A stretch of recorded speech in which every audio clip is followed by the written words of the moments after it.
పుట్టించింది అందుకే. కానీ ఆహారాన్ని ఇవ్వలేదు. అది ఏమైంది? ఆకాశ పక్షులకు అందుక ఆవగింజను పుట్టించింది. చెప్పండి. అంటే సంకల్పానికి వ్యతిరేకమై ప్రవచనం అది. సంఘ పరిస్థితులు ఎలా మారిపోతాయి అని యేసయ్య ముందే చెప్పాడు. ఒరే, నేను ఇత్తేది ఆవగింజరా, కూర మొక్కనిత్తిపోతాను, జీవాన్నిచ్చే ఆహారాన్ని ఇచ్చిపోతాను. కానీ సంఘం కొంతకాలానికి ఆహారం ఇవ్వటం మానేసి చెట్టులా మారిపోద్ది. చెట్టులా మారిపోయినప్పుడు ఏమవుతుందో తెలుసా? ఆహారాన్ని ఇవ్వటం మానేసి చెట్టు అయిపోగానే ఆ చెట్టు మీదకి వచ్చి పక్షులు, ఏ పక్షులు? ఆకాశ పక్షులు ఏం చేస్తాయి? ఏం చేస్తాయండి? విత్తువాడు విత్తనము విత్తితే దేవుని వాక్యం అనే విత్తనాలు మనలో ఫలించకుండా నిష్ఫలంగా చేసేది ఎవరు? ఆకాశ పక్షులు. సంఘములో దేవుని జీవముకు ఉండకుండా ఆకాశ పక్షులు వచ్చి కూర్చున్నాయి. ఇది చెట్టు అవ్వకపోతే ఆకాశ పక్షులు వచ్చేవి కాదు. కూర మొక్కగా ఉండుంటే, ఆహారాన్ని ఇస్తూ బతుకుంటే, దేవుని జీవాన్ని ఇచ్చే ఆహారాన్ని సప్లై చేస్తూ ఉంటే ఇక తరిగిపోయేది. సంవత్సరానికి ఎండిపోయేది. అయిపోయేది దాని పని. ఆహారాన్ని ఇచ్చేది ఎంత బతుకుద్ది, అయిపోయేది. కానీ ఇది ఏమైపోయింది? చెట్టు అయిపోయేసరికి ఆహారం ఇవ్వట్లేక స్వభావానికి విరుద్ధంగా రండి రండి రండి, ప్రయాసపడి భారం మోస్తున్న సమస్తమైన జనులారా రండి అన్న మాట మాత్రం పలుకుతున్నారు. కానీ పుట్టింది అది దేవుని యొద్దకు రండి అన్న మాట కాదు. అది మా సంస్థలోనికి రండి, మా సంఘంలోనికి రండి, మా నీడకు రండి, ఈ దైవజను నీటకు రండి. ఈ దైవజను నీళ్ళలో స్వస్థత ఉంది, ఈ దైవజను నీళ్ళలో సంరక్షణ ఉంది, ఈ దైవజను నీళ్ళలో ఆశీర్వాదం ఉంది. రండి, దేవుని యొద్దకు కాదు, మా నీడకు రండి. రే కూర మొక్కగా ఉంటే బాగుండేది. ఆహారాన్ని ఇచ్చే వ్యక్తి ఆహారంగా ఇచ్చే వ్యక్తిగా ఉంటే బాగుండేది. కూర మొక్క చెట్టయ్యేసరికి పక్షులన్నీ వచ్చి కూర్చున్నాయి. ఇత్తే విత్తనాలన్నీ, దేవుని వాక్యోపదేశమని విత్తనాలన్నీ ఈ పక్షులు ఎత్తుకుపోతున్నాయి. ఇక అక్కడ ఏమి లేదు, చెట్టు కనబడుతుంది, బాహ్యానికి ఒక సంస్థ కనబడుతుంది, ఒక మినిస్ట్రీ కనబడుతుంది, ఒక దైవజనుడు కనబడుతున్నాడు. మోస్ట్ ఎక్స్పీరియన్స్ రా, 40 సంవత్సరాల సేవానుభవం ఉంది ఆయనకి. పెద్ద చెట్టురా, పెద్ద మినిస్ట్రీరా, 200 సంవత్సరాల అనుభవం ఉంది. అదే అంటాడు దేవుడు, ఈ చెట్టు అయి కూర్చుంది. వ్యక్తిగతమయ్యిపోయింది దేవుని సంఘం. దేవుడు దీన్ని యాక్సెప్ట్ చేయట్లేదని నాతో మాట్లాడాడు. నేను చెప్పింది అర్థమైందన్న వాళ్ళు స్తోత్రం చెప్పండి. మనము చెట్టు అవ్వకూడదు. బెల్షస్సర్, నెబుకద్నెజరు ఒక చెట్టు అయ్యాడు. ఆ చెట్టు నీడన సకల జాతి ప్రజలు, ఆయా భాషలు మాట్లాడేవారు అందరూ వచ్చి ఆ చెట్టు నీడన బ్రతకటం ప్రారంభం చేశారు. దేవుని నీడను విడిచిపెట్టి ఈ నీడను బ్రతకటం మొదలెట్టారు. దేవుడు అన్నాడు, ఈ చెట్టును నరికించేయండి, దీనివల్ల నాకు మహిమ రాదు. మొక్కుంటే ఆ మొక్క నీడకి ఎవరు రాడు. ఈ మొక్క ఆహారాన్ని ఇచ్చి దేవుని జీవాన్ని సప్లై చేస్తే వీళ్ళు దేవునిలోకి వెళ్ళిపోతారు. ఎక్కడికి వెళ్తారు? మాట్లాడరు ఏంటండి? బాబాయ్ దగ్గరికి రారు. ఎక్కడికి వెళ్తారు? దేవుని వైపు చూస్తారు, దేవుని వైపు చూస్తారు, దేవుని నీళ్ళలో ఉండిపోతారు. మరి దేవుని నీళ్ళలోకి రావాల్సిన మన నీళ్ళలోకి వస్తున్నారంటే అర్థం ఏంటి? మన చెట్టు అయిపోయామని అర్థం. అయ్యగారులకి ఇది ఒక పాఠం. లైవ్ ద్వారా దేవుడు ఒక పాఠాన్ని ప్రపంచానికి విడిచిపెడుతున్నాడు. నువ్వు మొక్కలాగుండు, దేవుని జీవాన్ని సప్లై చేసే మొక్కలాగుండు. నువ్వు చెట్టుగా మారద్దు, స్వభావానికి విరుద్ధంగా మారద్దు. దేవునికి మహిమ కలుగునుగాక. ఇదేమైపోయింది చెప్పండి అర్రా? చెట్టు అయిపోయింది, సంఘం పాడైపోయింది. ఆహారాన్ని ఇవ్వాల్సిన మొక్క మాట్లాడండి. ఆహారాన్ని ఇవ్వాల్సిన మొక్క నివాస స్థలంగా మారిపోయింది. దేనికి? ఆకాశ పక్షులకు. ఆకాశ పక్షులు అంటే అర్థం ఏంటంటే దురాత్మల సమూహాలు. అనండి అనండి అనండి, అందరూ అనాలి. ఆకాశ పక్షులు అంటే ఎవరు? సమూహాలు.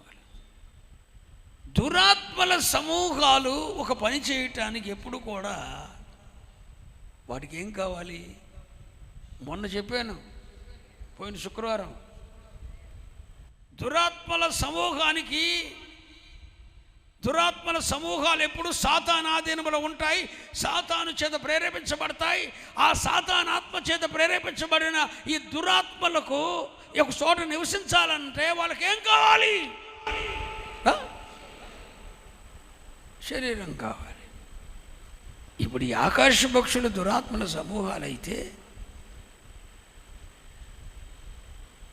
ఇవి నివసించటానికి శరీరాలు ఎత్తుక్కుంటాయి. వినండి, ఈ శరీరం బాగానే ఉంది, మనకు బాగా పనికొస్తుంది, బాగుంది, చాలా బాగుంది. ఈ డైగర్ ముందు ఒక వేషం వేస్తాడు, బయటికి వెళ్ళాక ఇంకొక వేషం వేస్తాడు. ఇది ప్రార్థన చేసే రకం కాదు, ఇది గాలి రకం, ఇది గాలి బ్యాచ్. ఇది బాగుంది నాకు, మరి ఇంకెందుకు దీంట్లో వెళ్ళిపోతే పోద్ది అనుకుంటాడు. వెళ్ళిపోతాడు, వెళ్ళిపోయి ఈ చెట్టు మీద వచ్చి కూర్చుంటాడు. ఎవడు? మాట్లాడు. దురాత్మకు ఏం కావాలి? ఈ ఆకాశ పక్షులు ఎవరు? దురాత్మల సమూహాలు. ఈ దురాత్మల సమూహాలు చెట్టు మీద నివసించాలంటే ఓ శరీరం కావాలి. రుద్ర శరీరమో, నా శరీరమో, ఈడి శరీరం, ఆడి శరీరమో కావాలి. వాళ్ళు దొరబడిపోతాయి. ఈ దొరబడిపోయిన వాళ్ళందరూ ఇక ఎక్కడికి వచ్చేస్తారు? చెట్టు మీదకి వచ్చేసి కూర్చుంటారు. సంఘం పరిపక్వమైంది. పరిపక్వం కాదు, చాలా విస్తరించింది. గ్రామం అంతటిని మేమే తిప్పేశాం. ఊరు మొత్తం వచ్చేసి గుళ్ళో కూర్చుంటున్నారు. ఓరి నాయన, అందులో అందరూ దురాత్మల సమూహాలు, ఆకాశ పక్షులు, దెయ్యాలు దొరబడిపోయి వాళ్ళలో వచ్చి కూర్చున్నారు. గ్యారంటీ అదే. ఎట్టగిడి పరలోకానికి వెళ్ళడం, వీళ్ళలో నేనే ఉంటా. అక్కడికి వెళ్ళి బాప్తిసం పొందినంత మాత్రాన, ఐగుప్తుల నుండి విడుదలను పొందినంత మాత్రాన, బాప్తిసం పొందినంత మాత్రాన, మేఘం కింద నడిచినంత కణానికి వెళ్ళిన భాగ్యం ఎట్టగోలేదు వీడికి. కాబట్టి వీళ్ళలో నేను ఉంటాను. గుడికి వెళ్తే ఏమైంది? అయ్యారికి పాదసేవ చేస్తే ఏమైంది? పరిచర్య చేస్తే ఏమైంది? అభిషేకం తీసుకుంటే ఏమైంది? నా క్యాండిడేట్ ఇది, నేను నివసిస్తా. వచ్చింది ఆహారముగా ఉండవలసిన ఈ మొక్క, చెట్టుగా ఉండవలసిన ఆకారం ఉండవలసిన ఈ మొక్క చెట్టు అయ్యేసరికి దురాత్మల సమూహాలతో నింపబడిన శరీరాలన్నీ వచ్చి కూర్చున్నాయి. నేను కూడా సేవ చేస్తానన్నాడు. మొన్న కూడా వచ్చాడు కూడా, అయ్యారు నేను కూడా సేవ చేస్తా అన్నాడు. ఆడు ఎంగ చూస్తే నాకు ఏంటో అనిపించింది. నాకు ఎవరు లేరు, దిక్కు లేరు, ఎవరు లేరు, నేను ఒంటరిని, నేను కూడా సేవ చేస్తాను, మీ దగ్గరకు వచ్చేసరికి కైకిలో ఉంది అన్నాడు. ఆడు ఎంగ చూస్తే ఏదో తేడాగా అనిపించింది. ముందు మీ అమ్మ నెంబర్ అన్న, మీ నాన్న నెంబర్ అన్న, ఫోన్ నెంబర్. మీ నాన్న నెంబర్ కానీ, మా నాన్న లేటు చచ్చిపోయాడు అన్నాడు. సరే మీ అమ్మ నెంబర్ అన్న. ఎందుకు అన్నాడు? మీ అమ్మతో మాట్లాడతాను. అక్కడ ఉన్నోడు ఇటు వచ్చాడు, ఇటు ఉన్నాడు, ఇటు తిరిగాడు, అటు వెళ్ళిపోయాడు. ఎట్టంటూ ఎంతమంది ఉన్నారు సేవ చేయడానికి వచ్చిన వాళ్ళు? ఒరేయ్, నువ్వు రాలా, నీలో దురాత్మ దొరబడింది. నువ్వు ఒక ఆకాశ పక్షివి, నువ్వు పరిచర్య చేయట్లా, చేయటానికి నిన్ను వాడుకుంటుంది అంతే. ఈ దురాత్మ ఆకాశ పక్షి ఆ శరీరంలోకి దూరి వచ్చి సేవకుని పాడు చేయటానికి ఒక శరీరాన్ని వాడుకుంటాడు. అది రక్షింపబడిన ఆత్మ కాదు, విడుదల పొందింది, బాప్తిసం పొందింది, కణానికి వెళ్ళేది కాదు. ఆకాశ పక్షి దాంట్లో ఉంది. దురాత్మ సమూహం ఉంది. ఏమి ద్వారా అయితే పరిచర్య పాడు చేయొచ్చు, ఇతని ద్వారా అయితే పరిచర్య పాడు చేయొచ్చు. ఒక దైవ సేవకుని అపాండమైన నిందయటానికి ఇటు పనికొస్తాడు, ఇటు చెప్తే నమ్మేద్ద లోకం, వీళ్ళు చెప్తే నమ్ముతారు. ఆకాశ పక్షులు శరీరాలలో దొరబడి ఇవన్నీ వచ్చి భక్తితో కాదండోయ్, దేవుని కొరకు కాదండోయ్, ఇవన్నీ ఆకాశ పక్షులు వచ్చి ఈ శరీరాల్లో దొరబడితే ఈ వచ్చి ఇక్కడ కూర్చున్నాయి. ఎక్కడ? ఈ అయ్యగారు అంటాడు 10,000 మంది బాప్తిసాలు ఇచ్చేసాను అంటాడు. ఉదాహరణ చెప్తున్నానండి. కానీ వచ్చి కూర్చున్న అందుట్లో ఇవన్నీ ఆకాశ పక్షులు ఎన్ని ఉన్నాయో అనుకుందామండి. ఇది బాగా పని చేద్దే. ఈ మాట అయ్యగారంటే దగ్గర బాగా తెలివి ఉంది. ఈడైతే పనికొస్తాడు, ఈడైతే పనికొస్తాడు, ఇదైతే సంఘం పాడు చేయడం బాగా పనికి వస్తుంది. దీని దగ్గర మాటకారుతనం ఉంది. వాటిల్లో దురాత్మల సమూహాలు ఉన్నాయి. కానీ దురాత్మ సమూహం నీలో ఉందన్న సంగతి నీకు తెలియదు. నీలో ఒక ఆకాశపక్షి ఉందన్న సంగతి తెలియదు. కానీ నీలో ఆకాశపక్షి ఉంది. నువ్వు అనుకుంటావు మనమే మన జ్ఞానంతో లేచేద్దాం, మళ్ళీ పాట పాడదు. నువ్వు ఎట్లంటావు చూసావు, అది ఆకాశపక్షి. ఎక్స్పోజ్ చేస్తావు చూసావు, అది ఆకాశపక్షి. ప్రసంగం చేసేటప్పుడు దేవుని కాకుండా నిన్ను ప్రత్యక్షపరచుకుంటావు చూసావు, ఆకాశపక్షి. దేవుని మహిమ కొరకు కాకుండా నీ కొరకు ఉపయోగించుకుంటూ చూసావు, ఆకాశపక్షి. కానుక ఇచ్చేటప్పుడు బహిరంగంగా ఎత్తావు చూసావు, ఆకాశపక్షిరా బాబాది. హై నీ మీద బలమైన ఆత్మ వచ్చేసి దూకుబా అంట చూసా, ఆకాశపక్షి నిన్నట్టు రెచ్చగొడుతుంది. అది మీలో ఎంతమందిలో ఆకాశపక్షులు ఉన్నాయి? ఆఖరికి ఆహారముగా ఉండవలసిన మొక్క దెయ్యాల బిడ్డలకు నివాస. ఇది ఈనాటి సార్వత్రిక దేవుని సంఘ పరిస్థితి. నిజంగా చెబుతాం, దేవుని రాజ్యాన్ని కడుతున్నామా? దేవుని రాజ్యములో ఉన్న ఆకాశ పక్షులనే దురాత్మల సమూహాలతో నింపబడిన మనుషులను మనం దేవుని సంఘం అని అంటున్నామా? ఇప్పుడు దైవజనుడికి ఛాలెంజ్ ఉంది. ముందు ఇందులో ఉన్న ఆ దురాత్మను వెళ్ళగొట్టడమే దైవజనుని పని. సైతాను మోసం చేసింది ఆకాశ పక్షి దురాత్మ వచ్చి దీంట్లో కూర్చొని డానీ గారిలో ఉండి అయ్యగారిని మోసం చేయొచ్చు, సేవను పాడు చేయొచ్చు అని కూర్చుంది. ఇందులో వచ్చి చెట్టు మీద కూర్చుంది. ప్రత్యక్షత కలిగిన దైవజనుడు ఏం చేయాలంటే ఈ దయ్యములను వెళ్ళగొట్టే పరిచర్య దైవజనుడు చేయకపోతే ఆఖరికి ఇది దురాత్మలకు నిలయంగా, సాతాను నిలయంగా మారిపోతుంది. సంఘమే అనుకుంటారు మంచి ఆరాధన జరిగింది, ప్రార్థన జరిగింది, కానీ అందులో ఎన్నున్నాయో తెలుసా? ఎందుకు సౌండ్ సిస్టమ్ పెట్టేటప్పుడు ఆడి టెక్నాలజీ ఆడి నిపుణత వాడాలనుకుంటాడు. సైతాన్ ఆకాశపక్షి దొరబడుద్ది, లైవ్ ఇచ్చే వాళ్ళు దొరబడుద్ది. అసలు ఉందేమో తెలీదు, ఆకాశపక్షి ఉందేమో రా బాబు, ఒకసారి చూసుకో. అసలు నేను ఇక్కడ తీసుకొచ్చింది ఆకాశపక్షిని శరీరంలో దూరి వచ్చి ఈ కొమ్మ మీద ఆనేవేమో. ఇది చెట్టు అయింది కాబట్టి నువ్వు వచ్చావు.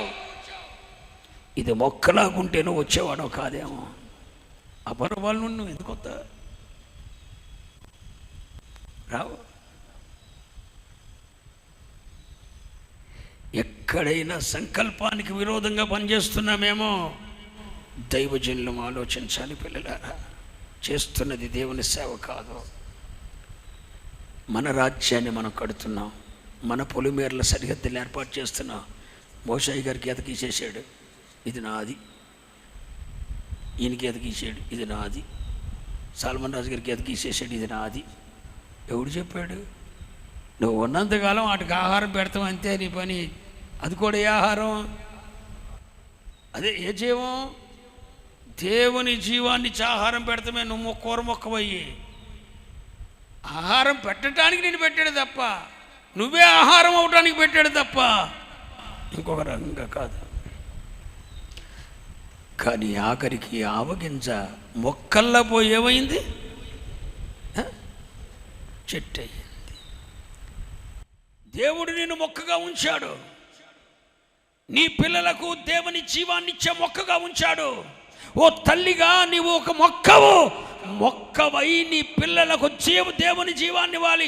అమ్మా, దేవుడు తప్ప వేరే గత్యంతరం లేదు బిడ్డ. స్వస్థత కొరకైనా, ఆరోగ్యము కొరకైనా, ఆహారము కొరకైనా, జీవన మనుగడకైనా దేవుని మీద ఆనుకోవాలి బిడ్డ. దేవుడు దేవుడు దేవుడు దేవుడు దేవుడు అన్న జీవాన్ని నీ బిడ్డలకు పోసే ఒక తల్లిగా ఆవగింజ మొక్కలాగా నీ ఉండాలని దేవుడు కోరుకున్నాడు. ఒక తండ్రిగా దేవుని జీవాన్ని పోయగలిగిన ఆహారాన్ని, దేవుని జీవమనే ఆహారాన్ని పొయ్యగలిగిన తండ్రిగా నేను ఉంచాడు.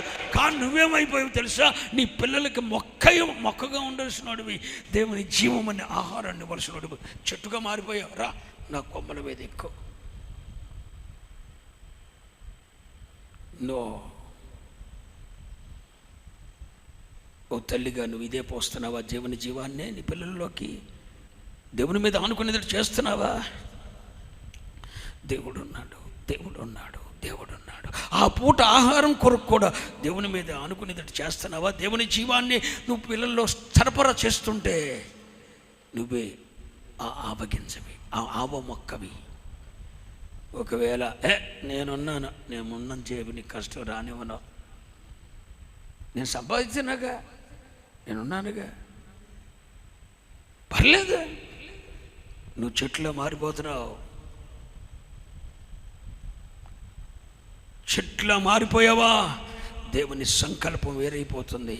ఆఖరికి ఆకాశ పక్షులు వచ్చి గూళ్ళు కట్టుకుంటాయి.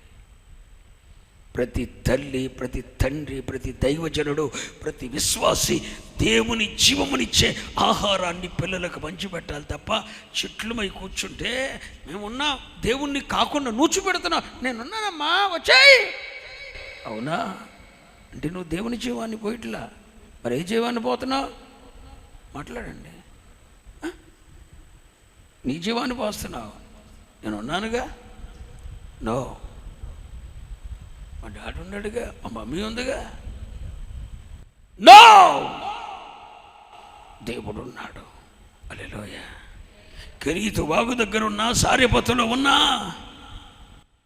బదరీ వృక్షం కింద ఉన్నా, ఆహారాన్ని పెట్టగలిగిన సమర్థుడైనా దేవుడు ఉన్నాడు. ఏ జీవం పోయటం లేదు అంటే ఇది సంఘం ఎలా అవుతుంది? నువ్వు దేవుని జీవాన్ని నీ పిల్లలలోనికి సరఫరా చేయకపోతే నీవు ఆవ మొక్క ఎలా అవుతావు? చెట్టయిపోయావు బిడ్డ, చెట్టయిపోయావు.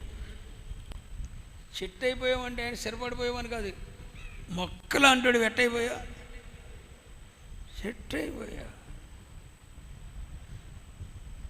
ఆధారం అయిపోయా. రండి నా నీడను ఆశ్రయించండి, అవునా? వద్దు. ఎప్పుడైతే నీ పిల్లలకు నువ్వు చెట్లా కనబడతావో,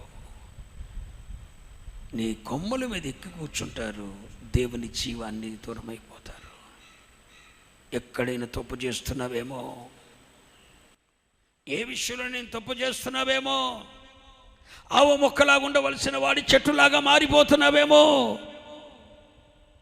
దేవుని సంకల్పానికి నీ విరోధమైన స్థితికి వెళ్ళిపోతున్నావేమో, ఆత్మ ప్రత్యక్షతలో ఈరోజు నిన్ను సరి చేసుకోవాలి.